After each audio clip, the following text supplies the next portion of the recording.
అంబేద్కర్ గారికి నా జన్మదిన శుభాకాంక్షలు.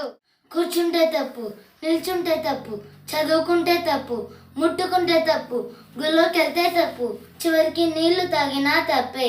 ఒకనొక సమయంలో అంటరానితనం పేరుతో అట్టడుగు వర్గాల ప్రజల పరిస్థితి ఇలా ఉండేది. ఆ సమయంలో ఒక విప్లవ వీరుడు పుట్టుకొచ్చాడు. భారత రాజ్యాంగ నిర్మాత, బడుగు బలహీన వర్గాల ఆశాజ్యోతి, ఆర్థిక నిపుణుడు, మహామేధావి, బహుముఖ ప్రజ్ఞాశాలి. ఆయనే మన డాక్టర్ బిఆర్ అంబేద్కర్ గారు. 1891 ఏప్రిల్ 14వ తేదీన రామ్జీ మాలోజీ సత్పాల్ మరియు భీంబాయ్ దంపతులకు మధ్యప్రదేశ్లోని మావో గ్రామంలో మహర్ కులంలో అంబేద్కర్ గారు జన్మించారు. అప్పట్లో ఈ కులంను అంటరాని వారిగా పరిగణించారు. అంబేద్కర్ గారి పూర్తి పేరు భీమ్రావ్ రామ్జీ అంబేద్కర్.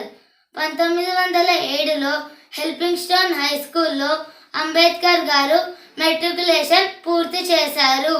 1912 నాటికి బాంబే యూనివర్సిటీలో ఎకనామిక్స్ అండ్ పొలిటికల్ సైన్స్లో డిగ్రీ పట్టా పొందారు. ఉన్నత విద్యల మీద ఆసక్తితో అంబేద్కర్ గారు 1913లో అమెరికాలోని కొలంబియా యూనివర్సిటీలో చేరి పీజీ మరియు పిహెచ్డి పూర్తి చేశారు. ఆ తర్వాత 1916లో లండన్లోని లండన్ స్కూల్ ఆఫ్ ఎకనామిక్స్లో చేరారు. అక్కడే అంబేద్కర్ గారికి డాక్టరేట్ లభించింది.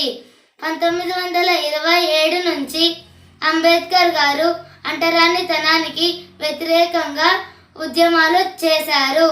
కొంతకాలానికి కోల్హాపూర్ మహారాజ్తో కలిసి మూక్ నాయక్ అనే పత్రికను, అలాగే బహిష్కృత్ భారత్, జనతా, ప్రభుత్వ భారత్ అనే పత్రికలను నడిపారు. ఆయన రాజకీయాలకు వచ్చి independent labour party, scheduled caste federation అనే పొలిటికల్ పార్టీలను స్థాపించారు.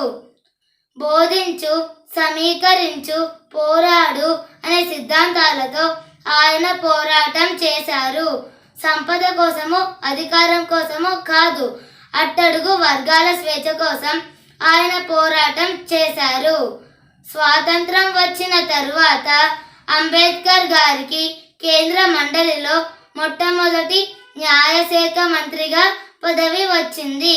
అంతేకాదు, భారతదేశ రాజ్యాంగం రాసే అవకాశం ఒక్క అంబేద్కర్ గారికే దక్కింది.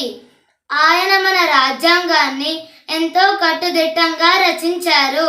అందులో భాగంగానే రష్యా రాజ్యాంగం నుండి ప్రాథమిక విధులను, అమెరికా రాజ్యాంగం నుండి న్యాయ సమీక్ష అధికారం, సుప్రీంకోర్టు విధానం మరియు ప్రాథమిక హక్కులు, బ్రిటన్ రాజ్యాంగం నుండి స్పీకర్ పదవి, పార్లమెంటరీ విధానం మరియు ఏకపౌరసత్వం, ఐర్లాండ్ రాజ్యాంగం నుండి కేంద్ర రాష్ట్ర సంబంధాలు, జర్మనీ రాజ్యాంగం నుండి అత్యవసర పరిస్థితి ఇలాంటి విధానాలను తీసుకుని భారత రాజ్యాంగం రాయడం జరిగింది.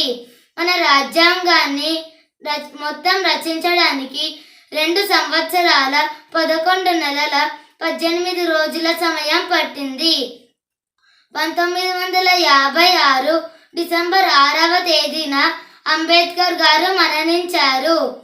ఆయన మన దేశానికి చేసిన సేవలకు గాను 1990లో భారత ప్రభుత్వం అంబేద్కర్ గారికి భారతరత్న అవార్డును ఇచ్చింది.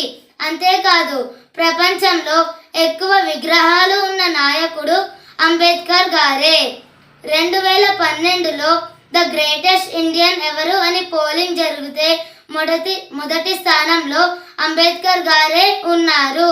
అంబేద్కర్ గారు రచించిన రాజ్యాంగాన్ని ఒక మార్గదర్శకంగా భావించి భారతదేశ గొప్పదనాన్ని పెంచే విధంగా నడుచుకోవాలని కోరుకుంటూ మీ రితేష్.